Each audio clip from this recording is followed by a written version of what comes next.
ചില യാത്ര പറച്ചിലുകൾ നമുക്ക് വേദന നൽകും, എന്നാൽ ചില യാത്രകൾ നമുക്ക് സന്തോഷം നൽകും.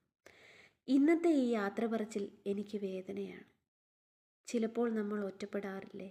അങ്ങനെ ഒറ്റപ്പെടലിൻ്റെ വേദനയും സന്തോഷവുമൊക്കെ ആവോളം ആസ്വദിക്കാനുള്ള അവസരം എനിക്കുണ്ട് കേട്ടോ. ചേട്ടൻ എവിടെയെങ്കിലും യാത്ര പോയാൽ ഒറ്റപ്പെടുന്നത് ഞാൻ മാത്രമായിരിക്കും. വീടിൻ്റെ വാതിൽക്കൽ വെറുതെ ഇരിക്കുമ്പോൾ എന്തിന്, ആർക്കു വേണ്ടി എന്നൊക്കെ 100,000 ചിന്തകൾ എൻ്റെ മനസ്സിലേക്ക് കടന്നു വരും കേട്ടോ. പക്ഷേ അപ്പോഴൊക്കെ ഞാൻ എൻ്റെ സന്തോഷം കണ്ടെത്താൻ ശ്രമിക്കും. എങ്കിലും ഞാൻ എൻ്റെ ഒരു സ്വകാര്യ ദുഃഖം നിങ്ങളോട് പങ്കുവെക്കട്ടെ. എൻ്റെ സ്വകാര്യ ദുഃഖം എന്താണെന്ന് എന്നോട് ചോദിച്ചാൽ, എൻ്റെ ജീവിതത്തിൽ എനിക്ക് ഒരേ ഒരു ദുഃഖം മാത്രമേ ഉള്ളൂ. മക്കളില്ലാത്തതാണ് എൻ്റെ ഏറ്റവും വലിയ ദുഃഖം. പണ്ടൊന്നും ഇതെന്നെ കാര്യമായി അലട്ടിയിരുന്നില്ല. ഇപ്പോൾ പ്രായമായി വരുന്നത് കൊണ്ടായിരിക്കാം അല്ലേ. എന്തായാലും ഇപ്പോൾ അത് വലിയ വേദനയാണ്. എനിക്ക് മക്കളുണ്ടാകാത്തതല്ല കേട്ടോ. ഞാൻ നോർമലി പ്രഗ്നൻ്റ് ആകും. എൻ്റെ കുഞ്ഞിന് ഹാർട്ട് ബീറ്റ് വരാത്തതാണ് പ്രോബ്ലം. അതിന് പ്രത്യേകിച്ച് മരുന്നൊന്നുമില്ല. അത് താനേ ഉണ്ടായി വന്നോളും. എന്തായാലും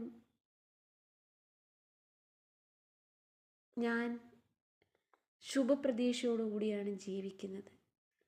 പക്ഷേ ചിലപ്പോഴൊക്കെ ജീവിതത്തിൽ ഒരു ഡാർക്ക്നെസ് കയറി വരും. എൻ്റെ എല്ലാ ദുഃഖവും ഞാൻ എൻ്റെ ചേട്ടനോട് പങ്കുവെക്കാറുണ്ട്. പക്ഷെ ചില സാഹചര്യത്തിൽ ചില ആളുകളുടെ കടുത്ത തീരുമാനങ്ങൾ നമ്മളെ വല്ലാതെ വേദനിപ്പിക്കും. നിസ്സഹായരായി അവരുടെ ആ സാഹചര്യത്തിലൂടെ കടന്നു പോകാൻ നമ്മളും നിർബന്ധിതരാകും.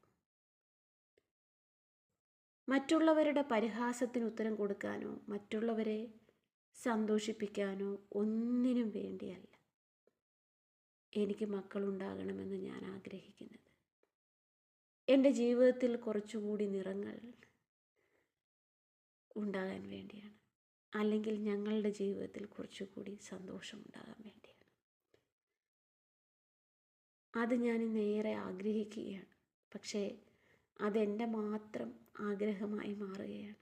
എങ്കിലും ഞാൻ എൻ്റെ ജീവിതത്തെ സ്നേഹിക്കുന്നു, നമ്മുടെ ജീവിതത്തെ സ്നേഹിക്കുന്നു. വീണ്ടും നിറങ്ങൾ ഉണ്ടാവുമെന്ന പ്രതീക്ഷയോടെ